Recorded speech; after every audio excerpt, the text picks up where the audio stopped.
halong pagmamadali na binagtas ni Krisa ang hallway kahit alam niya isang oras na siyang late sa kanyang first subject.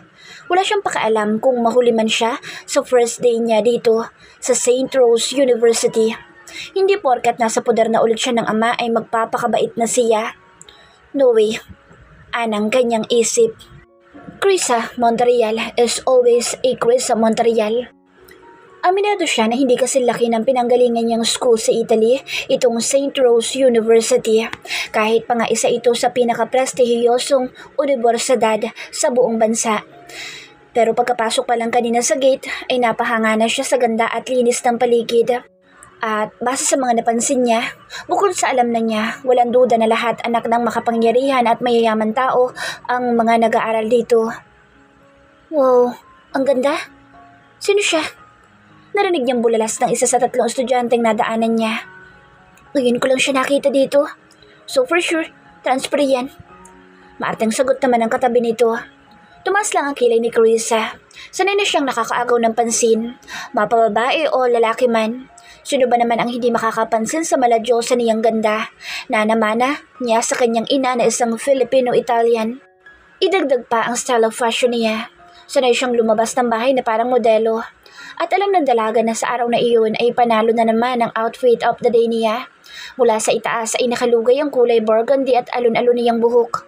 Natural na sa tulad niyang mestisa ang mamula-mulang balat kaya hindi na siya naglalagay ng makeup bukod sa paborito niyang red lipstick. Marami na kasi ang nagsabing bagay na bagay daw sa mala Angelina Jolie niyang lips ang ganoong kulay. Plus, she's wearing the latest designs of her personal fashion designer. Isang red mini dress na hapit sa katawan niya kaya litaw na litaw ang kanyang kaseksihan. Tinaruhan iyon ni Krisa ng stroppy high heel sandals. At dahil lang lagad kaya lalo siyang nagmukhang beauty queen. Grabe! Patili na puri uli sa kanya ng naunang babae. Ang ganda talaga niya. Kamukhang niyang idol ko. Napatigil si Krisa nang marinig niya ang hindi kilalang pangalan na binanggit ng babae. Ayaw na ayaw niya ikinukumpara siya sa ibang tao dahil para sa kanya ay nag-iisa lang ang isang Krisa Montreal. Yun ngang ihahalin tulad na siya sa isang sikat na Hollywood star ay hindi pa siya komportable. Sa isang tao pa kaya na hindi niya kilala? Kaso ang yabang, kung maka-chin up naman. That bitch thinks she's some kind of prima donna. Kontra naman ay isa pang babaeng kasama ng mga ito. Ang sexy nga. Ang laki naman ng bunganga. Nagpanting ang kanyang tenga at biglang gumana ang kamalditahan niya. Nakapamewang na hinarap niya ang 3 babae. Inunan niya ang babae na lait sa kanya. May problema ka ba sa mga labi ko? Matapang at diretsahan niyang tanong. Pero mukhang palaban din at nakipagtarayan pa sa kanya. Meron. Bakit? May reklamo ka?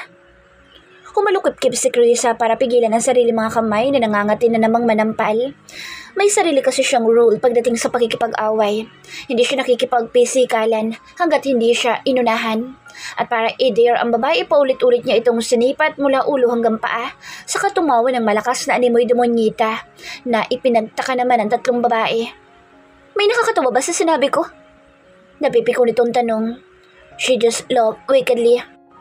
Na-realize ko lang na bakit nga ba kita pinapatulan? Hindi naman tayo magka-level. Diyosa ako at mukhang halimaw ka naman. Sinadya pa niyang lakasan ang boses para marinig ng lahat ng nakapaligid sa kanila sa mga oras na iyon. Namula ang magkabilang pisngi ng babae at nalisik ang mga mata. Maguhan ka lang dito kaya hindi mo kilalang kinakalaban mo, bitch! Natatawa kunwari na binalingan ni Chris ang katabi nito. Sino bang babae mukhang paa na ito? Ang mukhang paa na to na nilalait mo ay anak lang naman ni Ramon Alcantara, ang number 1 senator sa Pilipinas. Bilang sabat nito na halos sumabog na sa galit na lihim niyang ipinagdiwang. Iilan lang ang mga politikong kilala niya sa Pilipinas at yun ay ang naririnig niyang sinusuportahan ng kanyang daddy tuwing election. At isa pala sa mga iyon ay ang ama ng malditang babae. Small world. Kunwaring nagulat at napatakip sa bibig niya si Krisa. Os? So, anak ka pala ng isa sa pinaka-corrupt na tao sa bansa? Doon na hindi nakayanan ng babae ang pamamahiya niya rito. Mabilis nitong hinila ang buhok niya pero dahil hindi hamak na mas matangkad si Krisa sa height niya na 5 feet and 8 inches at nasa 5'3" lang ang kalaban niya kaya hindi siya natinag. Sa halip ito pa ang muntikang masubsob ng itulak niya. Sunubukan silang awatin ng mga kasamahan nito pero wala ding nagawa.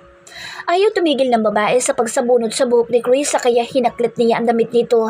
At dahil manipis lang ang tela noon kaya mabilis niyang napunit. Kung hindi pa nga ito hinila ng mga kaibigan, baka tuluyan na niya itong nahubaran. Samantalang hindi man lang hiningal ang dalaga. Nagawa pa niyang mag-retouch ng lipstick bago niya muling hinarap ang babae. Next time, huwag kang magmaganda kung mukha ka naman pa. Panguuyam niya rito. You will pay for this, bitch! Galit na sigaw nito bago patakbong umalis para makatakas sa kahihiyan. Noon lang napansin ni Krisa na napapalibutan na pala sila ng mga kapwa-estudyante. She just flipped her hair. The nerve. Ang yabang-yabang magsimula ng away. Tuwag naman pala. Iiling-iling na kausap niya sa sarili at aktong aalis na nang bigla siyang harangin ng isang lalaking mukhang kahoy na tunubuan ng kabuti. Hey miss, ang astig mo naman. Dumila pa ito sa harapan niya sabay kindat at naglahad ng kamay. Can I have your phone number? Literal siyang napangiwi at kinilabutan siya. Hindi na bago kay Anne ang ganitong sitwasyon. Sa Italy pa lang ay sanay na siyang pinagkakaguluhan ng mga lalaki. At hindi niya ikinakaila na ilan sa mga iyon ay pinatulan niya. Gayon pa man ay mataas pa rin ang standard niya pagdating sa lalaki. Hindi siya pumapatulo sa mga tulad nitong hininga pa lang amoy manyakis na. Yuck, mamamatay muna siya bago nito mahawakan ang kamay niya. Step back, you shameless perv! Sigaw niya rito na agad namang napaatras. Muntik pa niya itong hampasin ng shoulder bag kung hindi lang siya nandiri na mapadikit sa manyakas na tulad nito ang mamahaling bag niya. Bago umalis, narinig pa ni Krisa ang pagtawanan ng mga kapwa-estudyante dahil sa pagkapahiya ng lalaki. Ang iba naman ay sobrang naiinis sa inasta niya. Ang ganda sana, kaso sungit at mapanlait. Super yabang. Ang arugante ka mo. Napailing na lang si Krisa at saka taas noong nagpatuloy sa paglalakad. Damn it, you don't know what happened through. The corners of her mouth curved into a bitter smile, revealing a mix of emotions. Kung alam lang nilang naging buhay niya noon sa Italy bago siya nakarating sa kung ano man siya ngayon. Kagad na uminit ang ulo ni Krisa nang pagdating niya ng classroom ay nakita niya na dinuduro-duro na magiging professor niya ang isang nerd na estudyante. Sa lahat lang naman talaga ng mga nerd na kilala ko, ikaw lang itong pinakabobo. Pamamahiya pa nito sa babaeng nakasuot ng long sleeve at mahabang palda. Makakapal ang salamin nito sa mga mata at may pimples pa. Nakayuko na ito habang umiiyak. Napatiimbagang siya sa mga narinig. Dali-dali siyang pumasok ng classroom at walang ano-ano na sinugod ang magiging teacher niya. Itinulak niya ito ng malakas, palayo sa babaeng nerd. Stop it! Wala kang karapatan para saktan at ipahiya ang walang kalaban-laban na tulad niya. Nagulat ang lahat sa malakas na sigaw na iyon ni Krisa, lalo na sa pagtulak niya sa professor. Galit na galit at hindi makapaniwala na hinarap siya nito dahil hindi naman siya pumapayag na ibalandra siya palagi ng kanyang ama sa public kaya siguro hindi siya nito nakilala agad. At sino ka sa palagay mo para mangialam? Taas noo na hinarap niya ito. I am Krisa Monterreal, the unica iha of Don Jose Miguel Monterreal. So kung pagod ka ng turuan ng mga estudyanteng may mahinang utak, mabuti pang umalis ka na dito sa St. Rose. At kung gusto mong mapabilis yun, sasabihin ko na lang kay Daddy para isumbong ka sa management dahil bawal ito ginagawa mo. Sa ganitong pagkakataon lang siya nagiging proud na anak siya ng daddy niya dahil alam niya na pangalan pa lang nito ay kinatatakutan na. Itinuturing na isa sa pinakamayamang tao sa bansa ang business tycoon na si Don Jose Miguel Monterreal, ang kanyang ama. Sa dami ng malalaking negosyo nito, hindi na iyon kayang bilangin ni Krisa, ni hindi nga niya kayang pangalanan lahat. O siguro dahil hindi lang talaga siya interesado sa pinanggalingan ng perang winawaldas niya. Dahil bukod sa yaman ng ama, wala nang dahilan pa si Krisa para ipagmalaki niya ang pagiging isang Monterreal. Kahit nga ang pagbansag sa kanya ng iba na princess ay hindi niya ikinatutuwa. Nakita ni Krisa kung paano namutla ang professor nang marinig ang sinabi niya. Actually, wala siyang pakialam sa mga batas-batas na iyon dahil may sarili siyang batas. At lalong wala siyang pakialam sa ibang tao at sa paligid niya. Mainit lang talaga ang mga mata niya sa mga tao mapang-api, sa mga nerd. Isa iyon sa mga kahinaan niya. Dahil parte iyon ng nakaraan ni Krisa na ayaw na niyang balikan pa. Mabilis na lumipas sa mga araw at unti-unti nang nakakapag-adjust si Krisa sa bago niyang eskwelahan. Tinupad niya ang banta niya noon na patatalsikin ng professor niya. Pinangakuan lang niya ng latest model ng Hermes bag. Ang dean ng kanilang department ay agad na itong tumalima para gawa ng paraan ang hiling niya. Lalo at nalaman nito na anak siya ng isa sa mga philanthropist ng St. Rose University. Pati ang babaeng nakalaban niya noon ay pinatalsik din ni Krisa sa universidad. Personal niyang pinuntahan ng ama nitong senador at tinakot na kukumbinsihin ang daddy niya na huwag itong suportahan sa darating na eleksyon kapag hindi nito inalis sa St. Rose University ang anak. At lahat ng iyon ay pikit matang sinuportahan ni Don Jose Miguel para lang iparamdam sa kanya ang pagmamahal nito. Miss Krisa, napahinto siya mula sa pag-retouch ng lipstick nang marinig niya ang pangalan niya. Pero hindi na niya ito kailangan panlingunin dahil sa ilang araw nitong pagbubuntot sa kanya, kahit papaano ay kilala niya ang boses ng babae. Maya-maya pa ay umupo na sa tabi niya si Carla. Ito ang nerd na babaeng ipinagtanggol niya noon sa professor nila. Miss Krisa, simula nung araw na ipinagtanggol niya si Carla ay hindi na ito tumigil sa pangungulit na maging kaibigan niya. Dahil wala naman siyang kaibigan at wala siyang balak na makipagkaibigan sa school na iyon, pinagtyagaan na lang ito ni Krisa para lang hindi mapanis ang laway niya kapag nasa school siya. Tinignan niya ito ng masama dahil sa paulit-ulit na pagtawag sa kanya. What? Thank you nga pala sa pagtatanggol mo sa akin ha. Tama lang ang ginawa mo sa teacher na iyon. Masama talaga ugali nun. Mahilig mamahiya at mambagsak ng grades kahit pamatalino, basta hindi niya nagustuhan. Ilang beses ka na ba nag-thank you sa akin? Naiinis na sagot ni Krisa. Nakakarindi na ha? Pero nginitaan lang siya ni Carla. Hindi lang talaga ako makapaniwala na sa wakas may isang kagaya mo ang nagtanggol sa akin dito sa St. Rose. Naalala ko tuloy ang kuya ko. Ayaw niya na mag-aral ako dito sa Maynila kasi baka mabuli lang daw ako. Kaya hindi ko sinasabi sa kanya ang ginagawa sa akin ng professor natin at baka kung ano pang gawin niya. Ayoko masangkot siya sa gulo na dahil sa akin. Mahilig magkwento si Carla kapag sila ang magkasama, kahit hindi naman siya nagpapakita ng interes. Pero aminado si Krisa na minsan nainggit siya sa babae dahil may kapatid ito na mukhang mapagmahal. Isang kapatid na pangarap lang niya. Napatitig siya sa babaeng kaharap. Maganda naman ito kung marunong lang mag-ayos. Napansin din niya na sa ilang araw nilang pagsasama, madalas itong namumutla at parang haggard palagi. May mga araw din na pumapasok itong namumugto ang mga mata. Wala lang siyang pake kaya hindi siya nagtatanong. You know, ang baduy mong manamit. Yun nga din ang sabi sa akin ng boyfriend ko eh. Napansin niya ang lungkot sa boss nito bago napayuko. Napaarko ang kilay ni Krisa. You have a boyfriend? Nakayuko pa rin na tumango si Carla. Yes, Miss Krisa. Taga-ibang school siya. 3rd month rin nga sana namin ngayon pero isang buwan na siyang hindi nagpaparamdam sa akin. Dagdag pa nito sa boss na parang paiyak. Pero dahil hindi naman siya interesado sa buhay ng iba kaya nagkibit-balikat lang ang dalaga. By the way, Miss Krisa, kapag kuwan ay wika ni Carla at saka mabilis na dinukot sa bag ang cellphone at binuksan ang Facebook account. I'll show you something. Bahagya lang niyang sunulyapan ng screen ng cellphone nito nang ipakita nito ang isang post sa Facebook group ng St. Rose University. Hindi na sana niya iyon papansinin kung hindi lang tungkol sa kanya. Ang sabi na nag-post, kung gaano raw kaganda ang mukha niya, ganoon naman kasama ugali niya. Arrogant, vain at bitch pa daw siya. Ang taas-taas daw ng tingin niya sa sarili at alam naman daw niya na marami ang naiinis sa kanya pero mas nag-enjoy pa raw siya. Aminado naman si Krisa sa nabasa niyang iyon, but she doesn't give a damn what they think of her. Ang hindi lang niya nagustuhan ay ang huling sinabi ng nag-post na babae na feeling era at mukhang an-an daw siya sa sobrang kaputian at malandi pa daw siya. Sa lahat ng pinakaayaw ni Krisa ay yung tawagin siyang malandi dahil ni minsan ay hindi siya nang akit ng lalaki. Masyado siyang maganda para gawin iyon. I don't need anyone else's validation or judgment. Pero yung sabihan ako mukhang an-an at malandi, she gritted her teeth. Ibang usapan na iyon.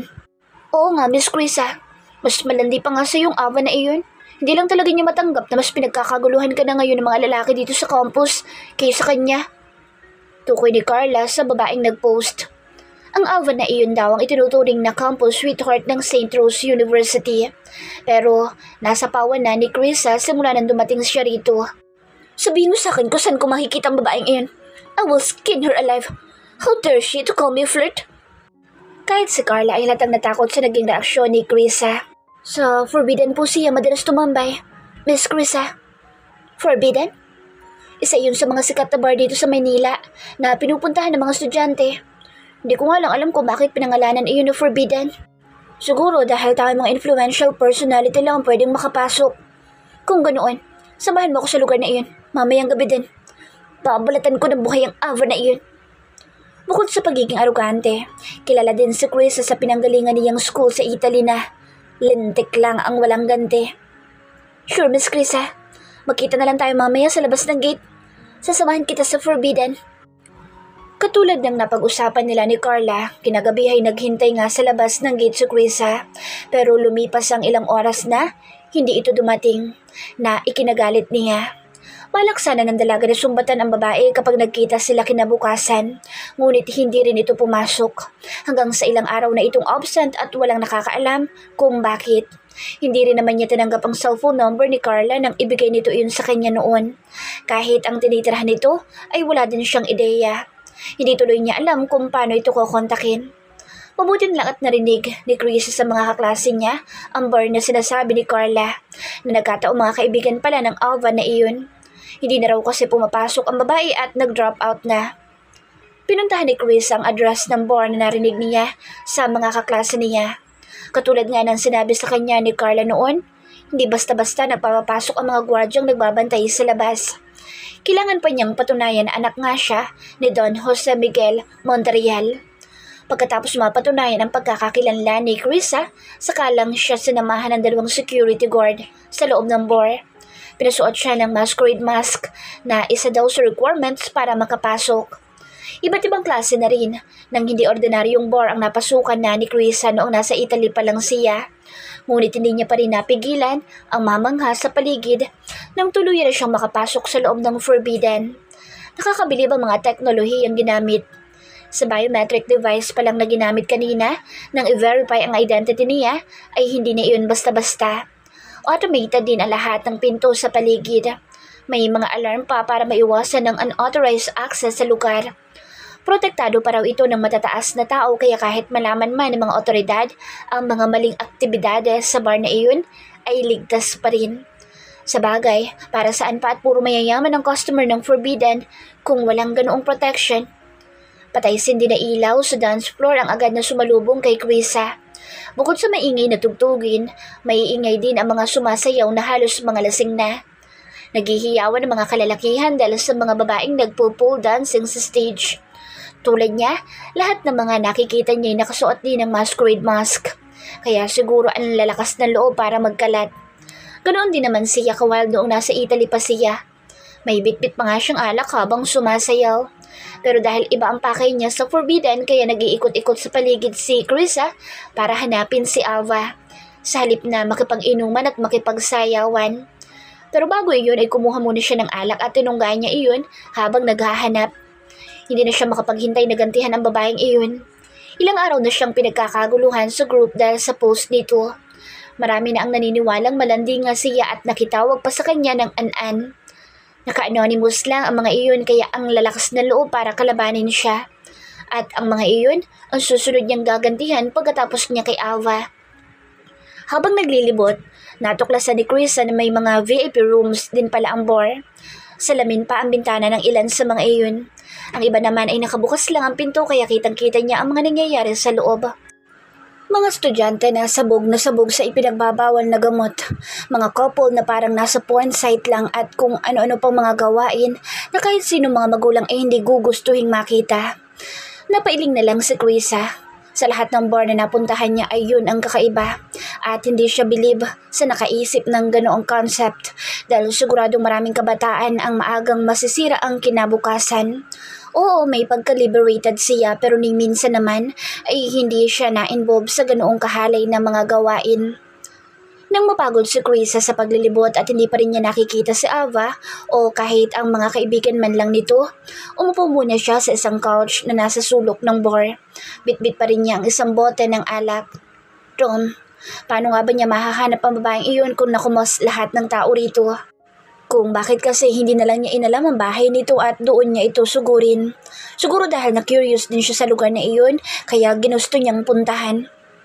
Hey beautiful lady, Can I join? No. Mabilis niyang sansala sa sasabihin sana na lalaking bigla na lang lumapit sa akin naroroonan niya. Isa lang ito sa maraming lalaking nagpapapansin kay Krisa simula nang dumating siya. Pero kahit isa man sa mga iyon ay walang nakapukaw sa interes niya.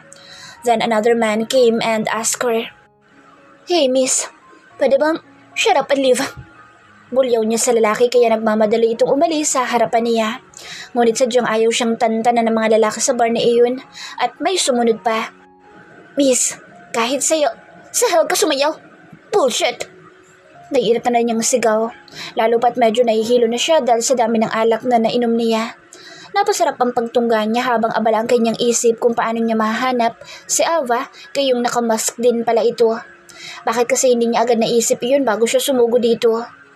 Ilang kalalakihan pa sumubok na lapitan si Krisa pero lahat ay itinaboy lang niya. Akala niya makakaiwas na siya nang lumipat siya sa mas tago at mas madilim na parte. Iisang dim light lang nandoon. Imposibleng may makakita pa sa kanya doon kaya nagtanggal muna siya ng mask. Pumikit siya para magpahinga sandali. Pero ilang minuto na lumipas nang may marinig na naman siyang boss na lalaki. "Are you Google? 'Cause you've got everything I've been searching for." Ano daw? Sa lahat ng lalaki lumapit sa kanya ng gabing iyon, ito na yata ang pinaka-corny at baduy. Pero dahil doon kaya nakuha nitong atensyon ni Krisa. Siguro dahil sa baritone voice nito. Puno ng iritasyon ang kanyang mukha na dumilat siya at tiningala ang lalaki. "Kuto!" Bigla na lang naitikom ng dalaga ang kanyang bibig nang makita niya ang nagmamay-ari ng baritonong boses na iyon. Eksakto naman na bumukas ang isang ilaw malapit sa kanila. And she saw a man standing in front of her. At hindi lang basta nakatayo. He stands with confident. Nakabalandra pa sa harapan niya ang matipuno nitong katawan dahil nakabukas lahat ng botones na suot nitong long sleeve button-down shirt. Nakasuot din ito ng rugged blue faded jeans. Parang wala sa sarili na napatitig siya sa abdominal muscles nito. And Krisa wanted to feel them in her hands. She couldn't help but stare open-mouthed at his body.